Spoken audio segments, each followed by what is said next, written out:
మనోళ్ళు చాలామంది భారతదేశం మీదన విరక్తి చెందిన వాళ్ళు ఉన్నారు.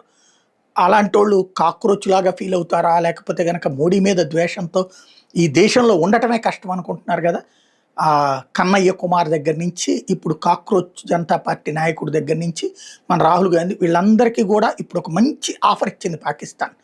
ఏంటయ్యా అంటే ఇప్పుడు మనకు గనక అమెరికాకి H1B వీసా కంటే $1,00,000 కట్టాలి. ఇప్పుడు అంత అక్కర్లేదు. తక్కువ డబ్బులతో కూడా వెళ్ళి పాకిస్తాన్‌లో సెటిల్ అయిపోవచ్చు. పాకిస్తాన్ సిటిజన్‌షిప్‌కి $67,500 ఎవరైనా అక్కడ ఇన్వెస్ట్ చేస్తే, అంటే $18,000 గనక ఇన్వెస్ట్ చేస్తే చాలట. ఆటోమేటిక్‌గా వాళ్ళు అలౌ చేసేస్తారట. $18,000 ఖర్చు పెడితే గనక మనకి మామూలుగా $18,000 అంటే దాదాపుగా ఒక రూ. 90 వేసుకుంటే గనక రూ. 1,80,000 మనం ఇదే 10 లక్షలు 18 లక్షల రూపాయలు అవుతుంది దగ్గర దగ్గరగా.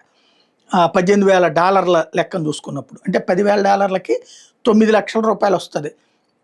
ఇంకో 8కి ఇంకో 9 లక్షలు రావాలి, తగ్గాలి. కాకపోతే ఇప్పుడు రూ. 92 నుంచి రూ. 93 దాకా ఉంది కదా. ఈ లెక్కన చూసుకున్నప్పుడు దాదాపుగా ఒక 18 లక్షల రూపాయల రేంజ్లో ఖర్చు పెట్టుకోగలిగితే మనం పాకిస్తాన్లో ఉండొచ్చు అనమాట. ఒక 18 లక్షలు అక్కడ ఇన్వెస్ట్మెంట్ చేయడం అంటే, ఇక్కడ మనం ఒక పేద ప్రాంతాలలో ఒక ఇంటి ఖరీదు 18 నుంచి 20 లక్షలు ఉంటుంది.